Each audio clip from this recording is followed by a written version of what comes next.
All right, good to be back with you all after lunch, and it is after lunch, and you've heard me talking a lot. This session is going to be a lot more interactive and with you getting some practice as we go along, as well as taking some time for Q&A.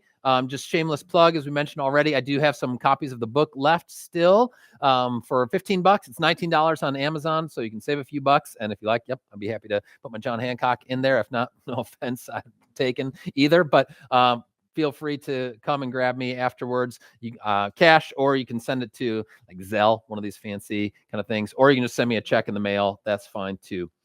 Let's just briefly go back over, recap the ground that we've covered thus far. So in the first session, we talked about the key mindset shift, which is what? Can somebody remind me, what's the key mindset shift? What's our normal default way of approaching preaching? Writing a sermon. And we want to go from writing a sermon to what? Preparing to preach. Making that mindset shift from writing a sermon to preparing to preach. Just having that basic mentality. Talk about the definition of what we mean by preaching by heart. The preaching by heart is a way of preparing to preach that internalizes the message of the sermon, enabling preaching without notes to better connect the hearers to the gospel and conform the preacher to Christ. Then in the session after that, right before lunch, went through the process and gave you this metaphor of constructing a house to think about this process of preparing to preach by heart, adapting the canons from classical rhetoric. So first, your study is the gathering of the materials. Your second day, the structure is like the framing the house. Third day of the sketch is where you're doing the roughing in and the sheathing. Day 4 is the plot, the furnishing and the finishing. And finally, day 5, move-in day, when you're actually proclaiming the good news. This process that's time-tested and research-backed. And we talked about the method of Loci, the memory palace, places and pictures, and then just plot it along. And some of you were sharing with me over lunch even how you realize that you already intuitively go to pictures and use images. Or for others of you, you do an outline right now. That's your basic way of preaching. I would say in both cases, the next step is very simple. It's very easy to be able to wed these two together, and it's worth a shot. It's worth it for yourself and worth it for your people just to give it a try. But in the session afterwards, let's practice a little bit. We're going to do kind of a case study, a little bit of workshopping this, at least one section of a sermon. And if you don't already have a writing utensil, you want to have a pen or a pencil handy. And if you don't have one, maybe we've got a bunch back here too. So yeah, feel free to grab one, because we're going to be doing some jotting and some thinking, reflecting. I want to take us through imagining that you're preparing to preach on a text from Habakkuk 2, 1-4. You're like, really, Habakkuk? We're doing deep cuts here. Well, I chose this specifically because I myself preached on Habakkuk earlier this week. And so as I was preparing to preach myself, I had in mind you all too, and thinking about this process. And so we're going to put ourselves in the shoes of someone who's preparing to preach on Habakkuk chapter 2.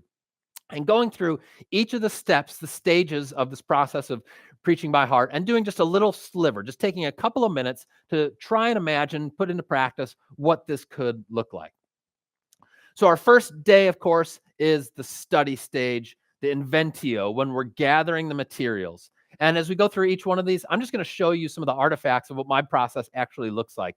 I'm a handwriting guy. Like, I actually like doing just analog. Give me a pen or a pencil and a pad of paper. So here's a picture of my own notes where I'm just going through and I'm writing down as I come to the text, what are the things that stand out to me? What are the questions that it raises for me? So I go into the commentaries, writing out stuff that jumps out at me from the commentaries, from the original language, et cetera, et cetera.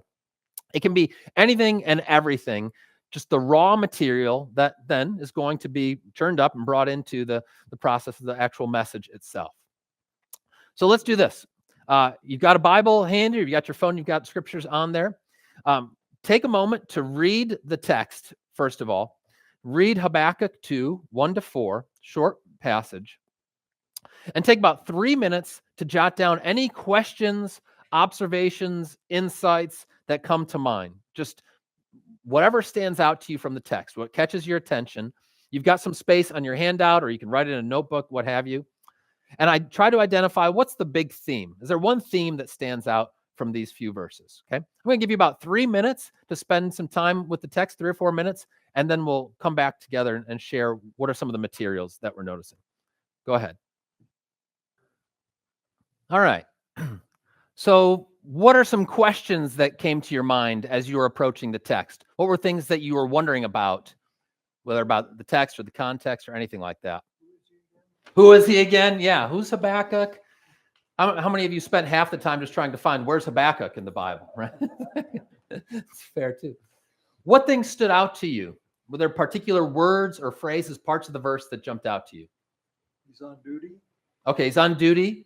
He's looking and listening. On the watchtower. Thank you, Yeah, Pastor Mike. He's looking and listening. Looking and listening. Yeah. Yeah, Sean. Stop. They all want to. The last line is Paul quotes in Romans.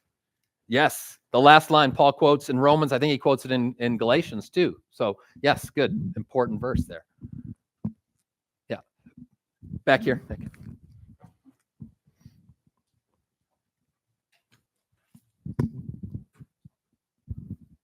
I thought the language was interesting between if it seems slow and also it will not delay. That's His right. timing's good. Mine's not so much. Yes, if it seems slow and yet it will not delay. Both of those gone together. Good. Write it down, make it plain. It's a good verse for preachers here. Make it plain. Come on, make it clear. Yeah. It's revelation, not philosophy. It's revelation, not philosophy. Sorry, Pastor So Mike. much better. You're just not, that's right. He's quick. Yeah, that's fine. Anybody want to venture just a big picture theme from these few verses? Is there a theme that stands out to you? Something you'd say, this is probably what I'll focus on, yeah? Living in faith's fullness. Living in faith's fullness. Okay, he's ready. This is a seasoned preacher right here. It's like, I've already got a title for it, actually. Yeah, others of you, just big picture themes? Maybe something like patience, slowness, God's time and ours. Wait while you watch. Wait while you watch. Hey, and now we're getting alliteration, which is a real preacher thing. That's why I tell my students, if it's alliterative, you know it's true. That's why, as a preacher, you got to use alliteration. Yeah. God will answer my question. God will answer my question. That's one of the things that's interesting about Habakkuk is it's essentially a dialogue between the Lord and his prophet. It's distinct that way. Okay, so you've gotten some materials down. You've got some ideas, some questions, some observations from the text. Hopefully you've got some idea of, here's a big picture theme. For me, as I was approaching it, this is very straightforward, but as I heard somebody say once, I dare to be dull. Sometimes you just got to dare to be dull. I said, for me, the theme is faith and living by faith. What does it look like to live by faith?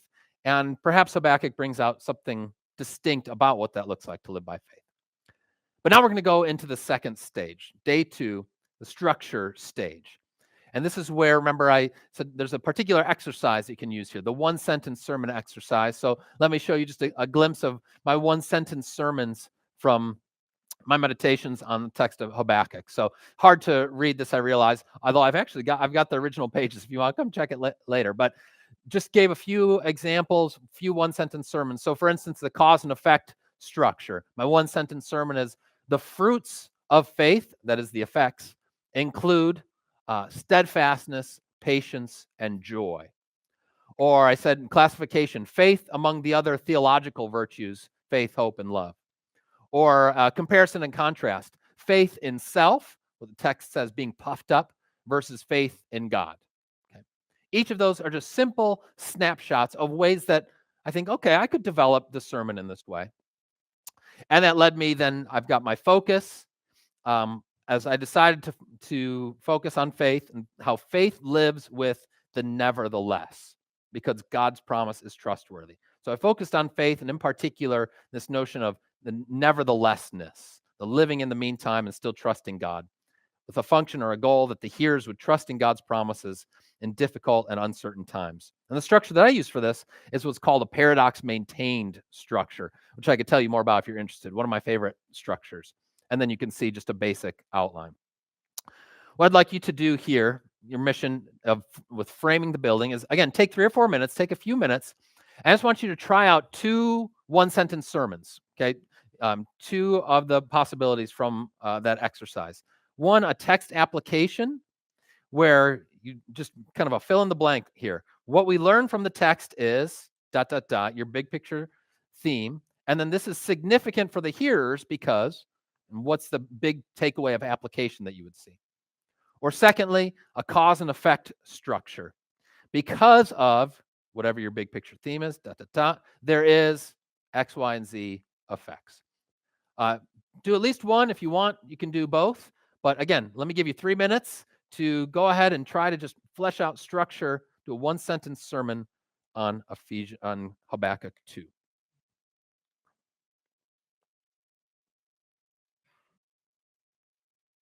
Moment with your neighbor and share with the person sitting next to you. What's a one-sentence sermon you were able to come up with? Talk with your neighbor next to you. Then we'll hear some from the group.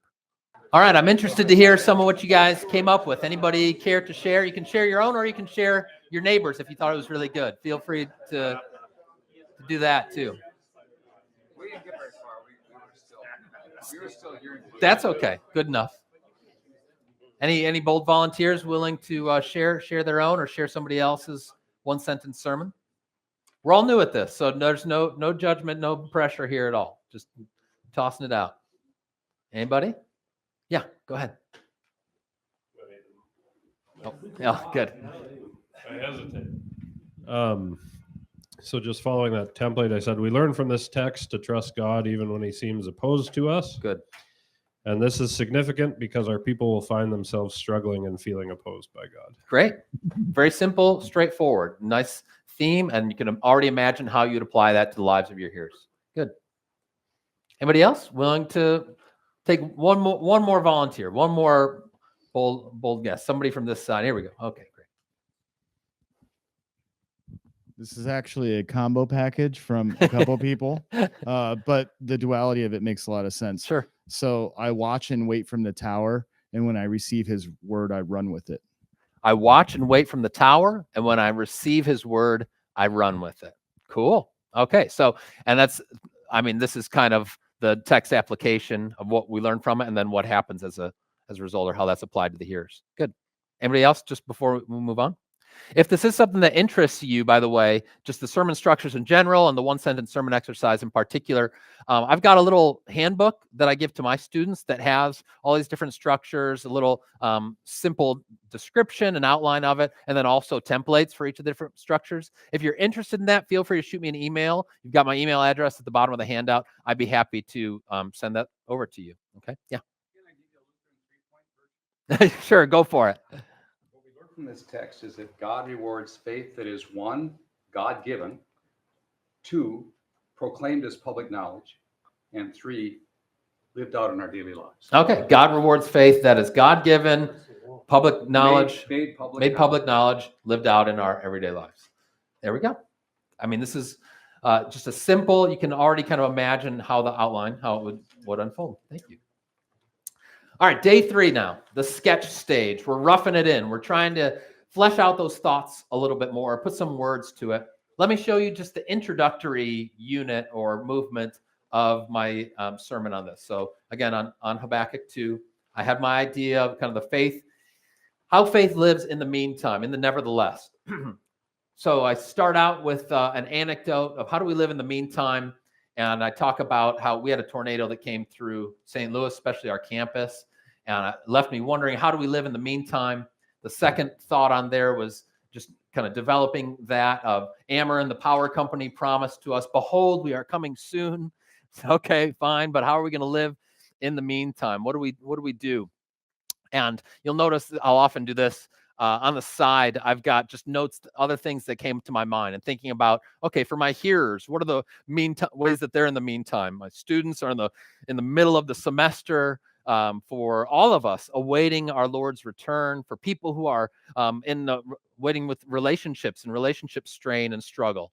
There's all sorts of ways we live in the meantime. The third thought on there is then connecting to the text. This is the question that Habakkuk takes up as he's caught between the revelation of God's promise and its realization, and his answer is faith. And then the last thought here in this introductory one was faith is the burden of Habakkuk's vision, he brings out a particular angle of faith, this paradoxical character, that faith lives with the nevertheless. Faith lives with the nevertheless. Okay, so 4 thoughts in my introductory unit as I was just starting to sketch out, flesh out, how do I want to develop this? So let's take a few moments once again, and I want you to try and just sketch out, rough in, an introduction. You're preaching on Habakkuk 2, and just a few thoughts. You're not writing complete sentences even, just a couple of bullet points. So maybe you're going to surface a need that the sermon is going to address. We heard one already over here about the struggles that God's people are enduring. Or you might pose a question that's raised by the text. Is he coming soon? When is he coming? What does it mean for us to wait and know that he's not delaying? Or perhaps tell an anecdote that draws us in, as I tried to do, or something else, okay? But just take 3 or 4 minutes and try to jot down a couple of bullet points. Go ahead.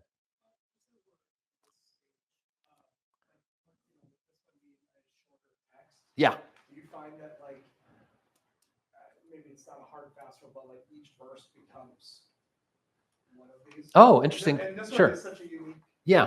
that it feels like every verse is kind of like a complete thought. So the question is, with a short text like this, would you just develop the sermon with each verse kind of being a thought, or even perhaps each verse being one unit of the sermon? You could certainly develop it that way in more of a verse by verse kind of expository structure. You could, but it doesn't have to be that way. And I think many of us would testify that sometimes short texts doesn't mean that it's going to be a short sermon, or that there isn't a lot to also delve into. So it could work that way, but not necessarily. Yeah, good question. So take a few moments and just try to jot down, sketch out a few thoughts for an introduction. How would you sketch out an introduction? Come back in a few minutes. Okay, you've jotted down a couple of thoughts at least, I hope, and feel free to pick these up again later if now it's stirring some creative juices in you. The penultimate stage is now, of course, the plot stage, the memory palace itself. I could walk you through my whole memory palace from my Habakkuk text, but we don't need to get into that. I had some strange images, as you would count on me to have at this point.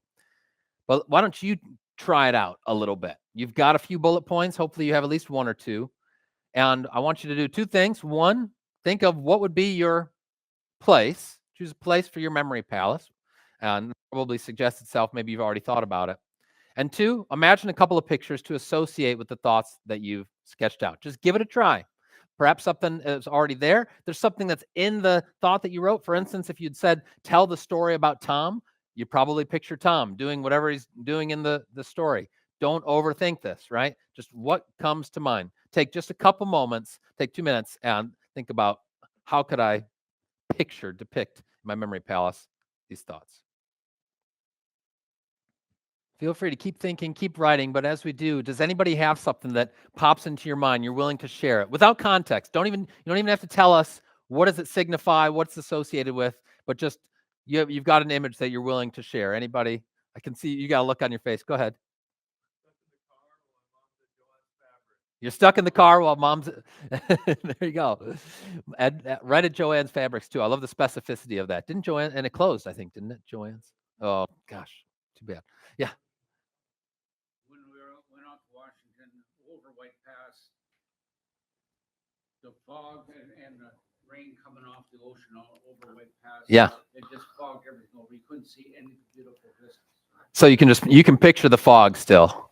So as we stopped by this little lake that was any bigger in this building, and all of a sudden the fog blew away and this beautiful mountain vista opened up.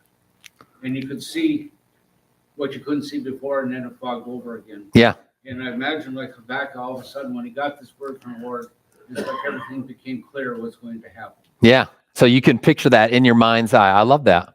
Anybody else have an image they're willing to share? Yeah, go ahead. I love the bear. Yeah. I'm imagining them timing the plates. Mm. As they're coming out of the kitchen. I love it. Every second counts, right? Beautiful. All right. So you're just getting a little practice, just a little taste of what this is like. And now let's just talk to one another for a minute. So just go ahead and take a moment and try not to look at your notes. You've got your picture in your mind's eye, and just share a thought or 2 from what you've been developing with your neighbor. Go ahead and just take a couple minutes, each one of you take turns talking to each other, sharing with each other. All right, let's come back together. It's so much fun to hear and to overhear some of the conversations and the sharing that's happening. I hope you guys see, we've spent 20 minutes here just workshopping at a very basic level for a text that you probably haven't thought about in a long time. And I hope that's given you just a taste to see how this is doable. And maybe it seems strange or weird, but that's part of why it works. And I encourage you, give it a shot. What can it hurt? If anything, it can be a great help to you and to the people of God. God's people are so gracious, and if they know, they see you trying, well, I'm trying fresh things, new ideas for preaching, so that I can better connect with you, with the people of God. They're going to honor that and be grateful for that, and I think that you're going to enjoy the process as well. With that, we've got about 15, 20 minutes here of this session, and so I just want to open it up for questions. And Dr. Berge just had to run out, so I need a. Okay, Pastor Mike's. Yeah, that's right. He'll start flinging the microphone around. So if you've got questions, go ahead and.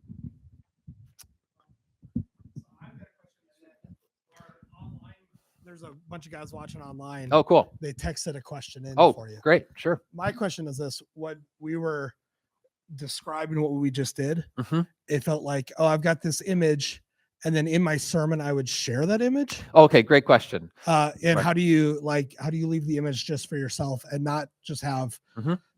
like too many illustrations? Sure. Right. Okay. So the question is, okay, I've got my pictures that I'm using for my memory palace. Am I just sharing that image? Am I talking? Is that image part of what I'm speaking? It could be in some instances. So like the brother here was telling the story about the fog clearing off the lake. Perhaps that's an illustration that he's going to use for it. But more often than not, the pictures you're using in the memory palace are just for your brain only, right? It's for you. It's a mental cue to help you remember where you at and the sermon. What are you talking about? It's just an associative hook. Okay. So it's not necessarily, and more often than not, something that you're going to actually say out loud. In fact, your parishioners may be troubled at some points if you shared what you had, like, some of the pictures that I've got in my memory palace. Like, it started out for this Habakkuk one. Here's an angry looking tornado that's coming down the line and it's groaning like a woman in labor. So, that's weird, Pastor. Is everything okay? Should we be concerned? You're like, you probably should be concerned, but not because of this reason, for other things. So good question, Dick. Yeah. All right. Here's one from one of the guys who is watching from a distance. He says, I'm 50 years old and I've adapted my prep over years into what it is now. And this is very helpful, but this seems hard to relearn how to prep. What advice do you have for me? Yeah. So is it hard, or is it old dog learning new tricks? And I get that. That's fair enough. I would say a couple of things. First of all, that part of the effort of it is why it's effective. So I think in a way it's working smarter, not harder necessarily. You're putting that effort in that's helping to, well, there's a psychologist named Daniel Willingham who says that memory is the residue of thought. Memory is the residue of thought. And so as we are putting that effort in to thinking through these steps, it's augmenting our memory and helping these things to really stick. But in terms of, I've got a process that basically works for me. I would say, take what you can draw from what we've talked about, and maybe you're able to take it one step further. So like we've alluded to before, perhaps you already work from an outline. Maybe you want to try using some images, perhaps even just for the introduction or the conclusion, so that there are parts of the message that you're able to deliver by heart without the use of notes. Ease yourself into it. As a first step, I would say at the most basic level, even if you're like, I'm a manuscript guy, I don't know how I could jump to this. Well, I challenge you to pick a place at least. Say it's your house, and in your preparation, just walk through your house. Break up that manuscript into parts, sections, if it's not already, and read part of it in your family room, then in the kitchen or what have you, and watch and see how your spatial memory doesn't already help you to lock that in. So that would just be one baby step if you want to try this out a little bit without totally overhauling everything. Yeah.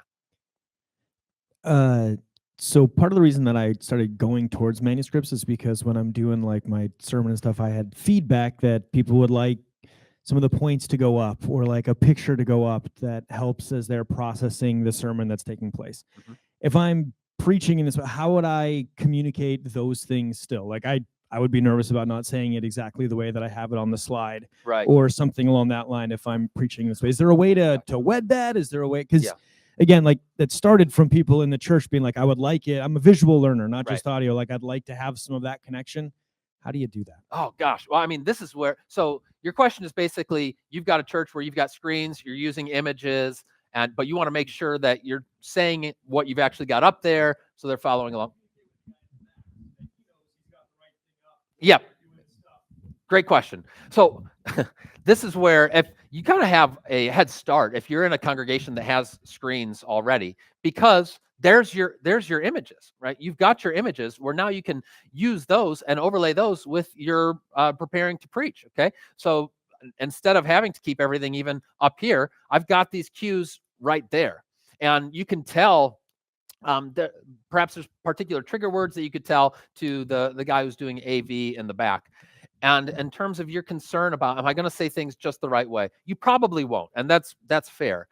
But as you are reciting and rehearsing, getting ready, you know that there's basic ways that you're saying it again and again and again.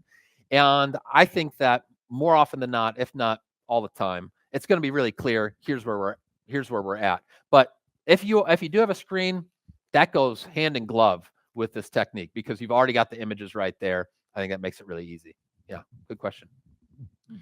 I had mentioned to you just before the session started, I realized that this picture thing you're talking about, I've been doing for years upon years upon years with names. Yeah. And we got about 700 names brought in the broader congregation and maybe another 100 out in the community, the fire company, whatever. So, for example, one young man comes to breakfast, Mark DiLorenzo. Then he brought his father and his grandfather. Well, it happens to be Harry and Tony.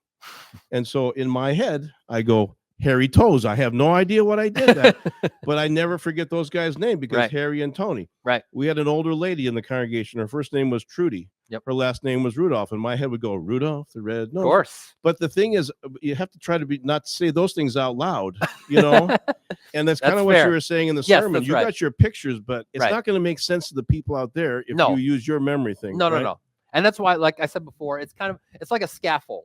It's helping you to continue to work it through and to walk it out, to visualize it. But then when it comes time to preach, the scaffold falls away. And in the actual moment of proclamation, where the memory palace comes in handy for me is maybe I do lose my place a little bit. Or where was I going? Or maybe I start riffing. That's where then I have to quickly go back to my memory palace. Oh, I'm back in the kitchen. I'm over here in the corner. That's what I wanted to talk about. Incidentally, this is where we still have this manner of speaking where somebody will say, oh, in the first place, in the second place, that's a holdover from the memory palace. Or when you say, I lost my place, or even this, where was I, right? Where was I? That's a holdover from people using the memory palace. Where was I? Oh yeah, I was over in the living room. That's right. And you go back to your memory palace and quickly you go right back into it. So good. Thank you for sharing that. Other questions? Yeah, go ahead, Brad. A question, maybe hop on a different track a little bit here, but just we tucked in between about structure. I wonder, give us your thoughts on kind of how you think about structure in the sermon. I mean, 3 points. We talked about movements, and with the memory palace, the idea, if you're always using the same space because you're most comfortable with that, how do you, two things? One, bring variety to your preaching. So you're not sort of making the same journey using the same images or whatever, and forcing that on a text, which is sort of the next one. How do you, respect the text? Maybe an example of kind of how the text maybe can help you think about structure.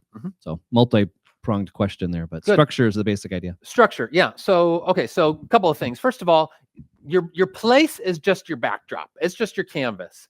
And if you have a particular house or place that you like to use, there's no reason why you can't reuse that. And you don't have to be tied into any particular structure that you use with it. So for instance, I mentioned how I use my home that I had in Washington State, and it lends itself really naturally, in part because it had a bunch of different rooms. And perhaps for some sermons, I've got more of a 3-part kind of thing. Well, I'm just going to use my living room, my kitchen, and my dining room for that. Or this one has 5 parts. I'm going to use the foyer, the entryway, and the study in addition to those other 3 rooms. I would say, just as a general rule of thumb, you want your sermons to have somewhere between 3 and 5 main units. 2 is too few. 6 is probably too many. 3, 4, or 5 units, where something like you've got an introduction, you've got a conclusion, and 2 or 3 main body parts, main units in the middle, right? Generally speaking. So think of that place as just a totally neutral container, in a sense, that you can use any number of different structures then in that place. So I might be doing more of a thematic structure, perhaps a comparing and contrasting type thing, where, okay, so maybe it's 4 parts. I've got an introduction and conclusion, and in the 2 bigger middle sections are a compare and contrast. It's a sermon on Mary and Martha. And here's what we see in Martha, here's what we see in Mary, comparing and contrasting the 2. Well, that's more of a textual-based thing. I've got 4 units, but that works fine. Or I could do more of a thematic thing. So I want to do my sermon on faith, and I could think about like the cause and effect kind of structure of those fruits of faith. That was one of my 1-sentence sermons. I can use the same place, but now instead it's going to be populated with an introduction, and then each of the 3 or 4 subsequent rooms are going to be effects or fruits of faith. So all that to say, the structure can go into any kind of place, and you can use it in a very malleable kind of way, a diverse kind of way. So don't feel like any particular place has to be associated with a particular kind of structure, if that makes sense. Do you have a follow-up, or is that somewhat clear? Okay, cool. Yeah, go ahead. When you were giving your examples of kind of the images you used in your mind palace, you had like Mark Twain riding on a whale, right? Putting pictures on the whale. Another was the turkey getting cut up. All of those were very related to the points you were making. Is that, would you advise that when you're using the memory palace, like that these pictures need to be related to the topic, or can it be just a ridiculous picture that's easy to remember? Yeah, both. So the pictures could be, I find that the more that the picture, it's immediately obvious to me, the pictures that I'm developing have a connection to the text or the thoughts that I have in the sermon, the better. It's going to make it even easier to remember. But the main thing is just in your head, if that's what it brings to mind, if you think of hairy toes, now we're going to all remember hairy toes. Think of hobbits, right? If I remember hairy toes and it doesn't otherwise have a real connection to what I'm talking about, that's okay. In the book, I talk about different techniques for developing the images, and we see it reflected in Mark Twain. Some of it is that I'm telling a story about Mark Twain. Mark Twain's going to be in there. But another method can be more just, what does it sound like? Okay, so what I call the Amelia Bedelia method. If you know the kid stories, Amelia Bedelia, where it sounds like, right? Run home, Amelia Bedelia, when she's playing baseball and she goes back to her house. So there's different ways to approach it. One's not necessarily better than the other. You might do some trial and error for yourself and see what is most effective for you to cue those memories. Yeah, go ahead. Yeah, so a lot of this relies on having a very visual imagination. And I was curious if you've run into anyone with aphantasia, and if whereas you don't have the ability to picture something in your mind. Wow. And so I was curious if you would give any advice besides, maybe use a different technique, or if you ever have any suggestions for something like that. Because I know a few people who do have it. Interesting. And I was curious about that. So okay, I'm not familiar with aphantasia. I'll have to research that further. So I can't speak if somebody has an issue where they really can't picture something. But I wonder, so part of the effectiveness of this strategy is it taps into what psychologists call our episodic memory as opposed to our semantic memory. So semantic memory is memory of, as the word suggests, words, dates, figures, where you just, even apart from context, I just have to remember this stuff. A good example would be like phone numbers. Phone numbers you just remember through semantic memory. Episodic memory is naturally visual because we embed memories in a story. Our brains are storytelling things by God's design. And it seems as though almost everyone has that capacity. Even if you can't conjure vivid images per se, you still have a sense in which memories are embedded in a story. And one way of looking at the different pictures that you use in the memory palace is that they're all like miniature stories. Mark Twain riding on a whale, or the Swedish chef carving the turkey. This, on the one hand, these are ridiculous, vivid images. On another hand, it's like little stories within. Does that make sense? Now, I'll also say, where I thought you might be going with this, is sometimes people will just say, well, I'm not a creative person, or I can't come up with these images, to which I say, too bad. No. This is where the process itself doubles back and helps to make you a better preacher. And here's how. The more concrete you can be in your preaching and not abstract, the more you can get down into actual lived realities of your people, the better your preaching is going to be.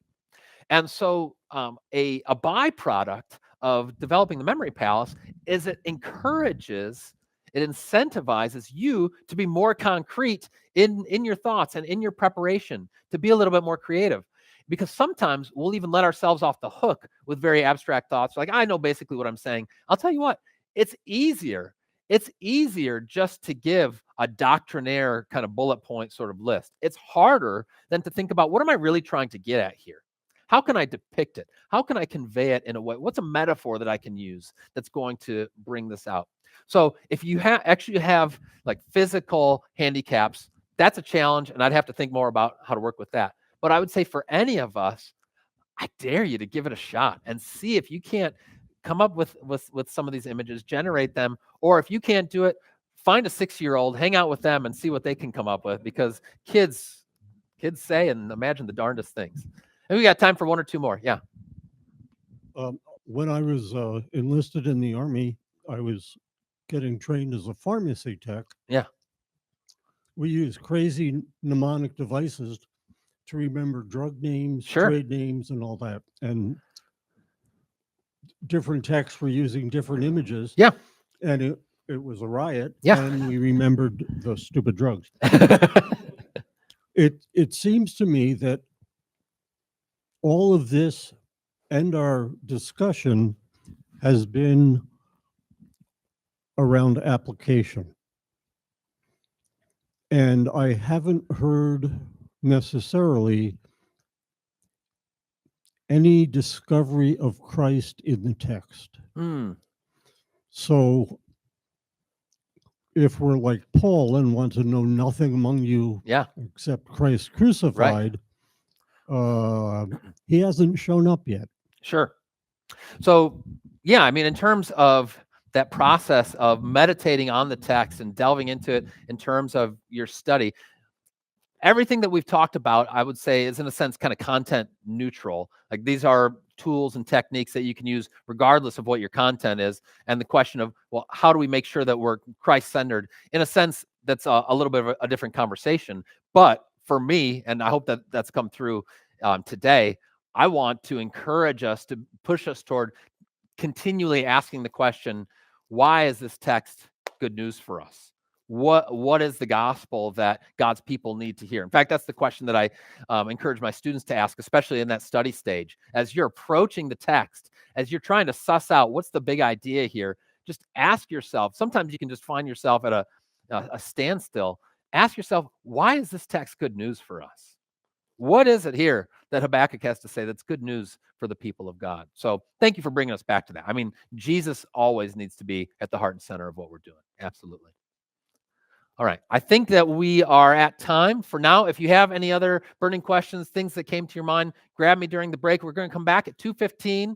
As Dr. Berge said, we're going to be changing gears a little bit, but I have really delighted in this talk of preaching. I do still have the books. If you're interested, come and grab one. But thank you. We'll be back about 2:15.